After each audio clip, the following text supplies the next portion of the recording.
Today you will learn how to make chicken Chardonnay as an entree. You will see here that our chicken breast is beautifully browned. It is perfectly cooked. You can tell that it still has a lot of moisture inside, although it is not undercooked. The sauce, the mushroom pan sauce, has a beautiful nappe consistency, that velvety texture that you're looking for. And in addition to that, everything is sitting on a bed of rice pilaf. So this is what you're looking for your final exam. Do the best that you can. I hope that all of the tips and things that I'm going to give you will work. And if you have issues, please let me know. Good luck. Here's our mise en place. For the rice pilaf, you see everything is measured and laid out. I have not chopped the ingredients yet. There's the chicken breast stuff and the chicken Chardonnay mushroom pan sauce ingredients. So now we can prep the veg for the rice pilaf. I'm going to small dice my onion, and please note that I have sped up this video for quicker viewing. So I have my onions here as a small dice. Those are ready to go. And then I also have carrot that I'm going to brunoise. So if you remember from your knife cuts exercises, the brunoise is going to be half the size of your small dice. So you'll have smaller carrots and you'll have slightly larger onions. So both of these are for the rice pilaf. Now hopefully you've been practicing your knife cuts, and what I love about this pilaf dish is that these carrots also incorporate a lot of beautiful color. Now if you wanted to add some spices or maybe some different other aromatics, you could definitely do that, but please add the onion and carrot as a minimum. Now let's make the rice pilaf. I'm melting my fat here. I'm using butter. And then I'm adding my carrots that I just chopped and my onion to sweat. Now remember, when you're sweating, you do not want to get color. So just do that on a medium-low heat. If you do it too high, you'll get too much color and you possibly will burn the vegetables. So you definitely don't want that. You want this to happen on a medium or medium-low heat. So now the onions and carrots have finished sweating, and I can add my rice. Just to note here that I did not wash this rice. It doesn't need to be washed for pilaf method. And the thing that I'm doing here is I'm coating the rice with the fat. This is called parching. This is called pearling.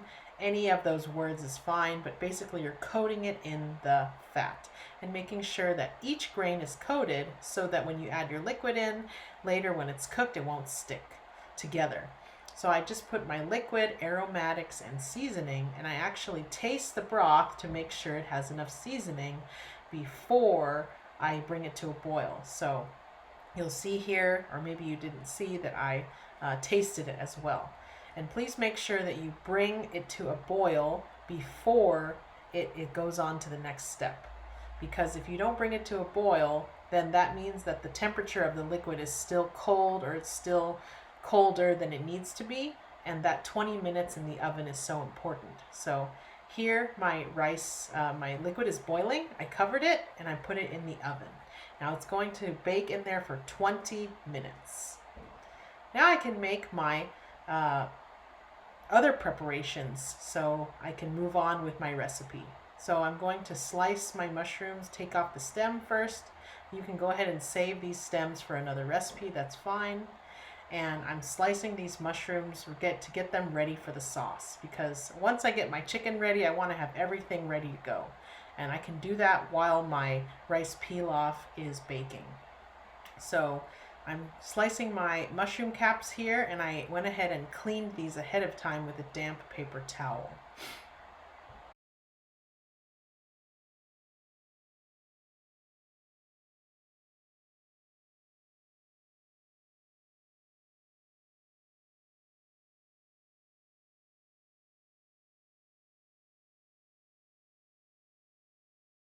So you saw that my mushrooms are done. Now I'm going to brunoise my onion, and I'm going to mince my garlic. So this is a smaller chop than the rice pilaf, and that's because you want to have nice fine pieces for your sauce. So it's quite sped up here, but you get the picture. I'm mincing my garlic. So after that finished, my 20 minutes have elapsed. I'm taking out my rice pilaf, but I am not opening it for 5 minutes. let it rest. And then after the 5 minutes have elapsed, then you can go ahead and adjust your seasoning and fluff your rice. Okay, please make sure that you let it rest for those 5 minutes. That's very important.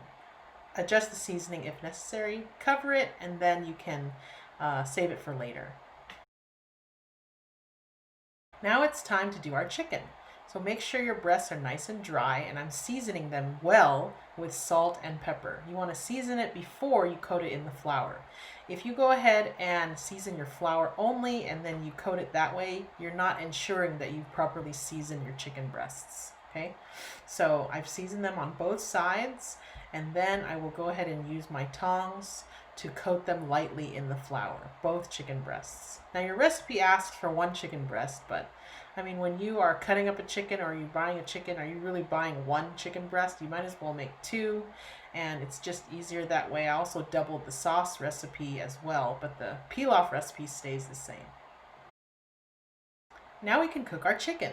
I put my oil and butter in my pan, and it's at medium low right now. Okay, you don't want to burn that butter. So keep it at medium low, and then once all of that butter is melted, then you can add your chicken breasts. I have a foil lined pan ready to go, and I've added my chicken breasts skin side down. And I'm just moving them ever so slightly to make sure they don't stick, and I'm letting them get deep golden brown, and I actually increase the heat to medium at this point. Okay, so go ahead and you can check it if you want, but you'll see that that is not ready yet. And then once you got that deep golden brown, what's happening is that you're rendering that fat. You want to get it nice and crispy in addition to the color. So when the color is ready, it will tell you, then you flip it over. There's that deep golden brown color. So at this point, you want to still keep your heat at medium, get it a little bit golden on the other side before you transfer it to your foil lined pan to finish cooking. Okay, these chicken breasts are so thick that they will not be able to finish cooking in the pan by themselves. Plus, you need that pan to make your pan sauce. I'm going to put them on the foil. They're still raw at this stage. I'm going to put them on the foil lined pan and put them in a 350-degree oven, the same oven you're putting your rice pilaf. And I want to do that for about 7 to 9 minutes until the thickest part feels somewhat firm. Okay, right now the chicken is still raw, and the softest part of my hand, it feels like that. Okay, you can also temp it if you want, but I guarantee you it's still raw. So now we can make our mushroom pan sauce. So what I did is I poured out most of the fat, about 3/4 of it. I can add it in later if I need it. So I'm increasing the heat to about medium to medium high so that I could saute my mushrooms. Look at that beautiful souks that you see at the bottom. Those are going to incorporate tons of flavor. So you saute your mushrooms as best as you can. I added a little more fat, as you can see, and you want these to get a beautiful golden brown color. And once these are nice and sauteed, then you will turn down your heat so that you can sweat your onions and garlic. So you see how much fat the mushrooms absorb as they continue to saute. It's almost like there was no fat put in there to begin with. Amazing how that happens.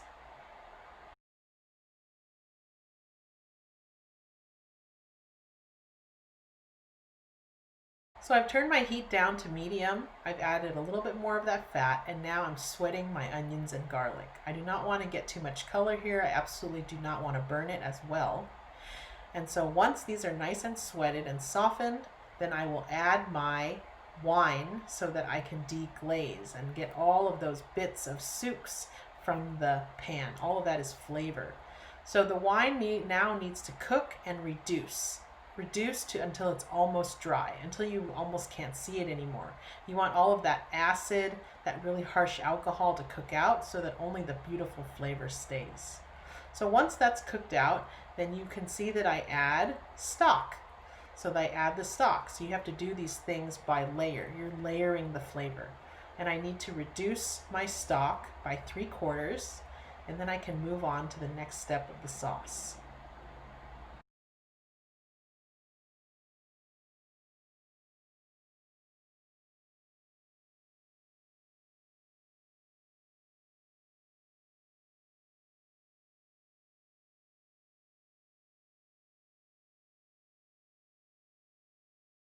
So now that my stock has reduced by 3/4, I can go ahead and add my heavy cream. And remember, all of this is still on medium heat. Okay, you do not want to turn your heat up. It's going to allow the sauce to burn, and so you want it to develop slowly.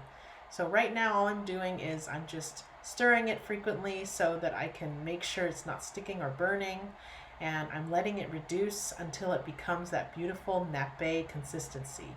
I want it to coat the back of a spoon.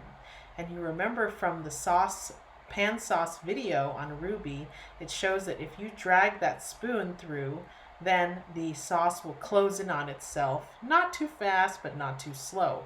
And you can test that by actually taking a spoon and seeing how well the sauce coats the back of the spoon. Now this is about the texture that I'm looking for here. Okay, the sauce, when it closes in on itself, it takes a little while to do so, but it's not so slow that it becomes real pasty and gloopy. And you can test it, just like I have here, by coating the back of the spoon. And you see here that it stays really well.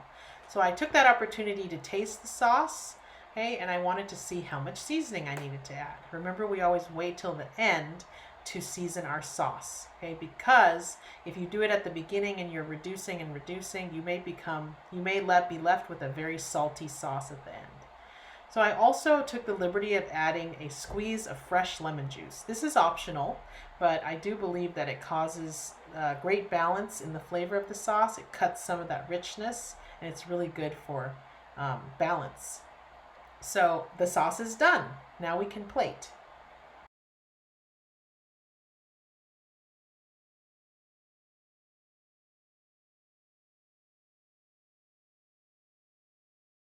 So halfway through making my sauce, I noticed that my chicken was done. And so I wanted to take that out of the oven to make sure it doesn't overcook. So I took it out of the oven and I put a thermometer in the thickest part so I could see what the finished temperature is. I tested it with my hand to make sure that it was the texture that I like. So that's the third finger to your thumb without any pressure.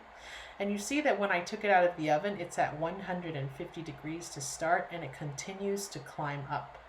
Now, we already talked about the fact that technically chicken is supposed to be 165, but with breast, if you take it out at that temp, you will completely overcook it. It'll be dry, rubbery, and just really disgusting. So this is the optimal way to cook your chicken breast to maintain juiciness and flavor. So my finished temperature ends up being 153.9. But let's take a look when I cut into it, and you'll see how juicy and it's actually properly cooked. Many of you may have never experienced a properly cooked chicken breast before. It should be really flavorful. It should be really moist and juicy. And so you see here, look at that glistening, okay, and that little chunk on the top. I know it looks like a piece of uncooked breast, but that's actually a chunk of the skin that came off when I was cutting it. So let's plate. You get your rice pilaf first. You can mold it if you would like to. I'm just cleaning it up here with my rice paddle. And the key here is you want to use the rice pilaf as a bed for the other things to come. So here comes the other stuff. I'm spooning on my sauce, and I'm using the sauce on the bottom so that I can maintain the crispness of the chicken skin. If I pour the sauce all over the top, I will soak up and it'll get soggy. So you want to maintain that crispness, okay? And now, because we've already cut our chicken, we want to go ahead and add it now, and we can fan it open so that you can see a little bit of the inside. And I'll turn the plate around here so you'll see exactly what my finished plate looks like. So see, moist chicken, beautiful nappe consistency sauce, and my rice pilaf is cooked just right. Now, if you wanted to add a garnish to this, maybe some chopped herbs, I would be fine with that. That's no problem. But just know that I'm really looking for the textures of your rice pilaf to be correct. I want to make sure your chicken breast is not overcooked, not undercooked, and that your sauce consistency especially is that beautiful nappe velvety consistency. Good luck to you.